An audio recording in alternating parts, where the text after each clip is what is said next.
Al-Andalus adalah sebutan umat Islam selama abad pertengahan untuk semenanjung Iberia.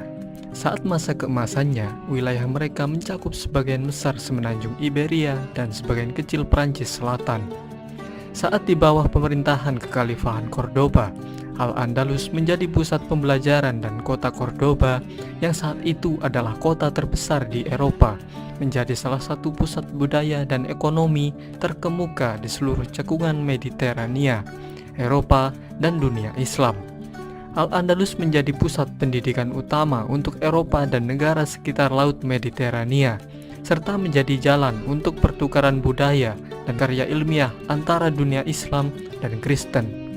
Dan berikut ini adalah sejarah Al-Andalus selengkapnya.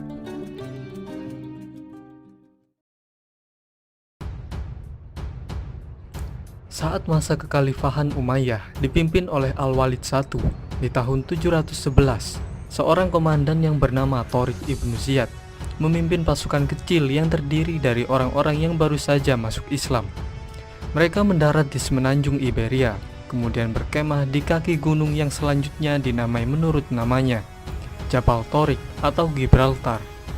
Pasukan Tariq berisi sekitar 7.000 penunggang kuda orang Berber, sedangkan penguasa wilayah itu, Raja Roderick, mengumpulkan pasukan yang berjumlah 100.000. Namun sebagian besar pasukan tersebut tidak terlalu loyal pada Raja Roderick.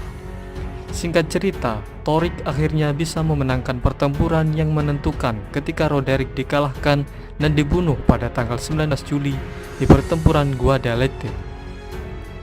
Kemudian Tariq membagi pasukannya menjadi 4 divisi yang kemudian menaklukkan Cordoba di bawah komando Mughith al-Rumi. Begitu pula dengan Granada dan kota-kota lain. Sementara itu, Tariq tetap menjadi kepala divisi yang menaklukkan Toledo. Setelah itu, pasukan tersebut terus bergerak ke utara sampai ke Guadalajara dan Astorga, dan akhirnya sebagian besar semenanjung Iberia menjadi salah satu provinsi kekhalifahan Umayyah yang disebut Al-Andalus. Namun pada tahun-tahun setelah penaklukan, hubungan antara orang Arab dan Berber di Al-Andalus menjadi tegang karena terdapat perbedaan kasta di antara kedua etnis tersebut. Suatu ketika populasi etnis Berber jauh melebihi jumlah orang Arab di provinsi baru itu, dan kebanyakan orang Berber telah turut serta pada sebagian besar pertempuran, dan mereka juga diberi tugas yang lebih keras, misalnya menertibkan daerah-daerah yang bermasalah. Sampai pada tahun 729 Masehi, komandan Berber yang bernama Munus telah memberontak dan berhasil membentuk negara sendiri di Cerdanya untuk sementara waktu.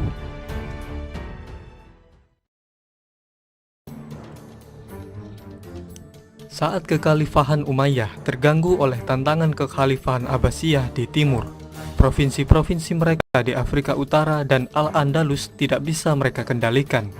Sampai akhirnya sekitar tahun 745 Masehi, klan Fihriz merebut kekuasaan pada provinsi-provinsi kekhalifahan Umayyah di Afrika Utara dan Al-Andalus. Kemudian kekuasaan wilayah tersebut dibagi dua oleh klan Fihriz, Abdul Ar-Rahman ibnu Habib al-Fihri di Ifriqiya dan Yusuf al-Fihri di Al-Andalus. Klan Fihriz bersukacita dengan runtuhnya Bani Umayyah di timur, dan mereka melakukan perundingan dengan Bani Abbasiyah dengan harapan mereka akan tetap diizinkan melanjutkan pemerintahan otonom mereka. Tapi Bani Abbasiyah menolak tawaran itu dan menuntut penyerahan wilayah. Karena tidak terima, kemudian klan Fihriz menyatakan kemerdekaannya dan mengundang sisa-sisa Bani Umayyah yang terguling untuk mengungsi di wilayah kekuasaan mereka. Tapi sekelompok orang yang kecewa dengan kepemimpinan klan Fihriz berkonspirasi dengan keturunan Bani Umayyah yang mengungsi untuk memberontak. Lalu di tahun 756 Masehi, pangeran dari Bani Umayyah yang bernama Abdul Ar-Rahman I menggulingkan Yusuf al-Fihri dan menyatakan dirinya sebagai emir dari Cordoba. Kemudian 1,5 abad berikutnya, keturunannya yang bernama Abdul Ar-Rahman III tidak hanya dengan cepat memulihkan kekuatan Umayyah di seluruh Andalusia, tetapi ia juga sanggup memperluasnya ke Afrika Utara bagian barat. Pada tahun 929, ia menyatakan dirinya sebagai khalifah dan mengangkat status Daratan Al-Andalus dari emirat menjadi sebuah kekhalifahan, yaitu kekhalifahan Cordoba.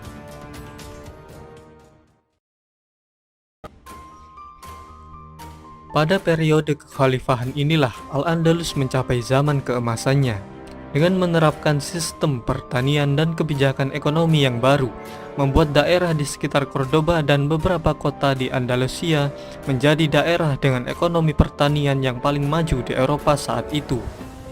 Dan hal ini juga memicu revolusi pertanian di Jazirah Arab. Di antara kota-kota Eropa, kota Cordoba yang ada di bawah kekhalifahan dengan populasi sekitar 500.000 orang akhirnya menyalip Konstantinopel sebagai kota terbesar dan paling makmur di seantero Eropa. Dalam dunia Islam, Cordoba adalah salah satu pusat budaya terkemuka. Karya para filsuf dan ilmuwannya memiliki pengaruh besar pada kehidupan intelektual Eropa di abad pertengahan. Muslim dan non-muslim sering datang dari luar negeri untuk belajar di perpustakaan dan universitas terkenal di Andalusia. Salah satu ilmuwan barat yang terpengaruh oleh ilmuwan Andalusia adalah Michael Scott yang membawa karya Ibn Rus atau Averroes dan Ibn Sina atau Avicenna ke Italia.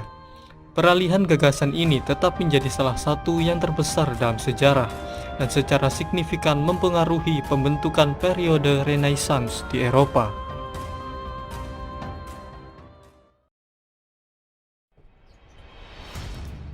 Memang kejayaan tidak akan bertahan untuk selamanya. Kini tibalah saat kekhalifahan Cordoba runtuh ketika terjadi perang sipil antara tahun 1009 dan 1013. Pada tahun yang sulit itu, kekhalifahan Cordoba diinvasi bangsa Berber, sehingga Cordoba menjadi pecah. Mereka juga membantai penduduknya, menjarah kota, dan membakar kompleks istana. Dan di tahun 1031, Al-Andalus pecah menjadi sejumlah negara-negara kecil dan negara besar yang berpengaruh disebut Taifas. Setelah tahun 1031, Taifas terlalu lemah untuk mempertahankan diri dari serangan dan tuntutan upeti dari negara-negara Kristen di utara dan barat, yang dikenal oleh umat Islam sebagai bangsa Galicia. Akhirnya beberapa negara-negara pecahan kekhalifahan Cordoba itu ditaklukkan oleh bangsa Galicia, sehingga para raja Taifah yang masih merdeka mencari bantuan ke bangsa Berber di Afrika Utara, tapi mereka dicaplok juga oleh bangsa Berber. Dari pertengahan abad ke-13 hingga akhir abad ke-15, satu-satunya wilayah yang tersisa dari Al-Andalus adalah Emirat Granada yang menjadi benteng muslim terakhir di semenanjung Iberia. Emirat ini didirikan oleh Muhammad ibnu Al-Ahmar pada tahun 1230 dan diperintah oleh dinasti Nasrid, dinasti yang paling lama memerintah dalam sejarah Al-Andalus. Tapi Emirat Granada masih harus mengirim upeti kepada kerajaan Kastil. Kota Granada juga berfungsi sebagai tempat perlindungan bagi muslim yang melarikan diri selama Reconquista atau penaklukan ulang oleh kerajaan-kerajaan Kristen. Saat itu Granada menerima banyak muslim yang diusir dari daerah-daerah yang dikuasai Kristen, sehingga mereka memperbesar kota, bahkan sampai menjadi salah satu kota yang terbesar di Eropa sepanjang abad ke-15 dalam hal populasi.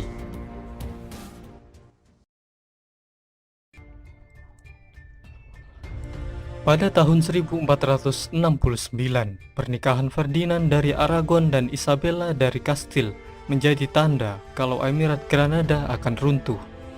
Karena raja dan ratu itu meyakinkan Paus Sixtus IV untuk menyatakan perang kepada Granada sebagai perang salib.